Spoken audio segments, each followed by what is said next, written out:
everyone, my name is Erin with Half Acre Happy, and today I'm going to be sharing with you the 5 mistakes that I made my first year gardening. Now, this isn't necessarily my first time or experience in a garden, but it is the first time that I actually took it seriously and had the expectation of using the garden to provide food for my family instead of just throwing seeds in the ground and hoping for the best. And just so everyone knows, I did make a lot more than 5 mistakes this year, but these are the ones that really stood out to me and definitely would have saved me time and money in the long run. And I'm hoping that by listening to this video, you can avoid making those same mistakes. The first mistake I made this year, and probably the biggest, was not initially putting fences around all of my raised beds. Every year we have hundreds of rabbits in our yard, and I don't know why I thought that what I was growing the rabbits would not be interested in, but they definitely were. I spent months starting seeds inside, scheduling everything, putting so much time and energy into these little tiny plants. And it finally got warm enough outside. I put them out in the garden, and overnight they were basically destroyed. Some of them were completely pulled out, other ones were half eaten. Very few of them were untouched, and it basically broke my heart and shattered my spirit about gardening this year. But I decided to just, put on my big girl pants and figure out what I needed to do. So I basically had to start from scratch. I restarted plants inside and then put them out, but it ended up being way later in the season than it should have. So it kind of pushed everything back, and I ended up getting less of a yield than I would have if I would have gotten them out initially. So I would highly, highly recommend putting fences around all of your beds. We even have a 6-foot fence around our yard, and the bunnies can get through the gaps and stuff. I had to put chicken wire around all of the raised beds so that there was basically a fence about 3 or 4 feet tall, and the chicken wire is really pokey on top. It has these little metal things sticking out, so if the rabbit were to jump in it, I think it would be really uncomfortable for them. But just having the barrier alone really deterred the rabbits from even trying to get in. But with things like fruits or berries, specifically in my situation, strawberries, I put the chicken wire fence around, and then I also put bird netting on top of that so that birds and rabbits could not get through to the berries. And depending on your area and what sort of wildlife you have around you, you might have to make a different sort of fence. But for me, the chicken wire was the least expensive and the most effective. The second biggest mistake that I made this year was planting everything way too far apart.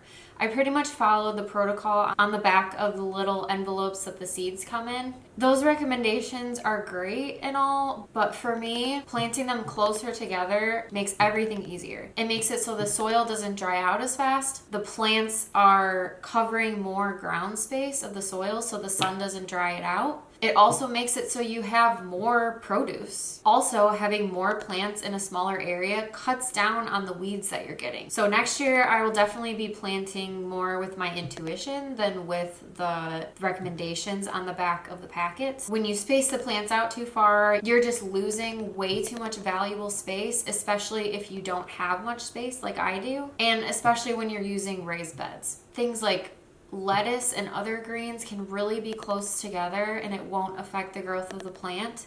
They actually like being closer together because it cools down the soil. The third mistake that I made this year was definitely something more pertaining to personal preference, but I will not be direct sowing any seeds next year. And my reasoning is that when you direct sow, you have no idea how many of these seeds are going to germinate. And then when you don't find out until the sprouts come up, you could have a huge space between plants that you could have used that valuable space. Next year, I will be starting all of my seeds inside so that I know exactly how many germinated and I can space them apart accordingly. My fourth mistake was allowing certain plants to just stick around way too long. I got sort of lazy towards the end of the season, and I would just let these plants go to flower and seed when I could have pulled those plants out and reused the bed to plant something else. There's certain crops that you can plant multiple times during the season, like green beans, and they give a huge yield, which means you will have way more food for your family if you just stay on top of pulling plants out, throwing them in the compost, and then reusing the bed for something else. I could have had double the amount of produce stored in my freezer if I would have been using that valuable space all summer. The fifth and final biggest mistake that I made this year was not making composting my biggest priority. In reality, I should have started composting the whole season before I knew I was going to start a garden. That way, I would have had so much more compost to start with at the beginning of the year instead of having to source compost from somewhere else and spend money on it. Compost is such a valuable thing to have, and it's basically free if you take the right steps and think ahead. I spent a lot of unnecessary money this year getting compost and soil just to be able to fill the amount of beds I had. But if I would have composted last year and had a huge stockpile of it, I probably could have spent at least half as much of the money that I did. And not only should you be growing your plants in compost the whole time, you need to be re-amending your soil throughout the season so that it's not being stripped of all the nutrients and your plants can reach their full potential. The biggest thing I really should have been doing was getting outside after my husband mowed the lawn and raking up all the grass clippings. That's such a huge amount of grass that I could have been putting in the compost, and I would have had a way bigger amount at the end and beginning of the year. Compost can be completely free if you plan ahead, which I will definitely be doing next year.